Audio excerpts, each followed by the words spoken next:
தமிழ்நாட்டை ஒரு காடாக அஸ்யூம் பண்ணிக்கிட்டோன்னா அந்த காட்டுக்கே ராஜாவாக அஇஅதிமுகன்னு சொல்லுவேன். ஏன் அந்த அஇஅதிமுக ராஜானா, நேற்று கட்சி ஆரம்பித்த சில பேர்லாம் தனக்கும் திமுகவுக்கும் தான் போட்டின்னு ஒரு பிம்பத்தை உருவாக்க பார்க்குறாங்க. அவங்களுக்கெல்லாம் சில நினைவூட்டல்.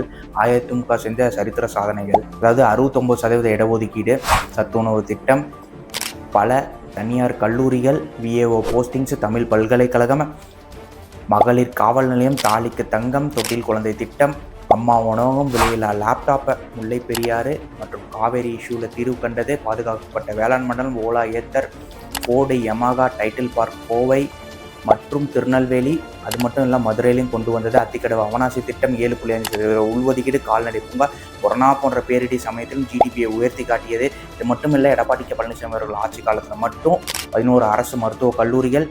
இது எல்லாம் அஇஅதிமுக சரித்திர சாதனைகள்.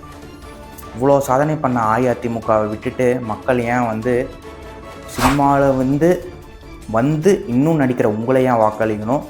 இல்லை அரசியல்லையே தன் வாழ்வை தொடங்கிய ஸ்டாலின் அவர்கள் அரசியலுக்கு வந்த பின்னாடி இன்னமும் நடிச்சுட்டு இருக்க ஸ்டாலின் அவர்களுக்கு ஏன் வாக்கை அளிக்கணும் அப்படின்றத யோசிப்பாங்களே. ஏற்கனவே யோசிச்சுட்டாங்க. 2026 அனைத்து இந்திய அண்ணா திராவிட முன்னேற்ற கழகத்திற்கான காலம். நன்றி.